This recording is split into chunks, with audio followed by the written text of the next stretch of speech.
एक बार महात्मा बुद्ध अपने शिष्यों को बता रहे थे कि हमें कभी किसी का दिल नहीं दुखाना चाहिए और कभी भी बेईमानी, धोखा फरेब और छल कपट नहीं करना चाहिए, क्योंकि अगर हम ऐसा करते हैं तो हमें ये कर्ज अगले जन्म में चुकाना पड़ता है।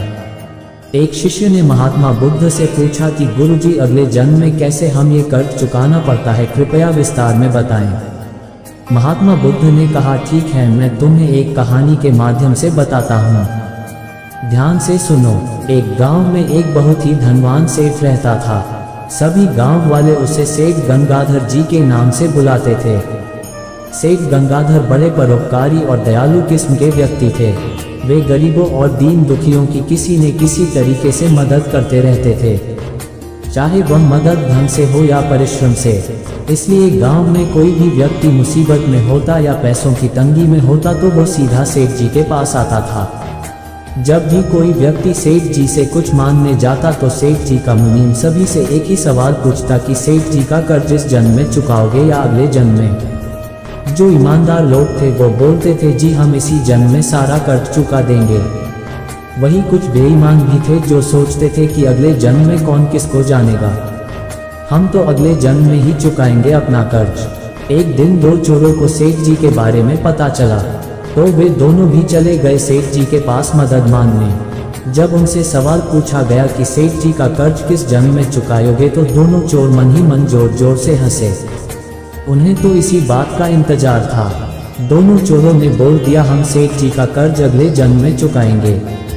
मुनीम जी ने बोला, ठीक है, और उनको कर्ज देने के लिए तिजोरी खोली। तभी चोरों की नज़र सेठ जी की तिजोरी पर पड़ी, जिसमें ढेर सारा पैसा और सोना रखा था।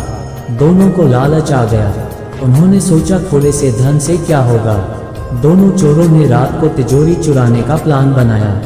दोनों चोर पीछे वाले दरवाजे से सेठ जी के घर में घुसे। तभी घर में कुछ उजाला हुआ और किसी के आने की आहट सुनकर दोनों पास ही में भैंसों के तबेले में छुप गए।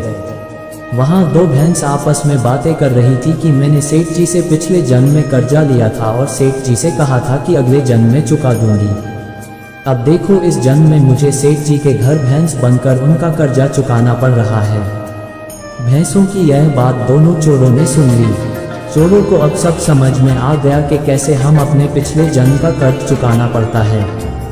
वे दोनों सुबह होते ही मुनीम जी के पास आए और सारा धन वापस कर अपना नाम वहां से कटवा लिया और फिर चैन की सांस ली और कभी भी चोरी न करने की कसम खाए। महात्मा बुद्ध कहते हैं, हम जो बेईमानी और धोखेबाजी से लोगों से छीना झपटी करके धन इकट्ठा करके मन ही मन बहुत खुश होते हैं, वह सब हमें अगले जन्म में चुकाना पड़ता है। इसलिए हमें जो अपने पास है उसी में खुश रहना चाहिए।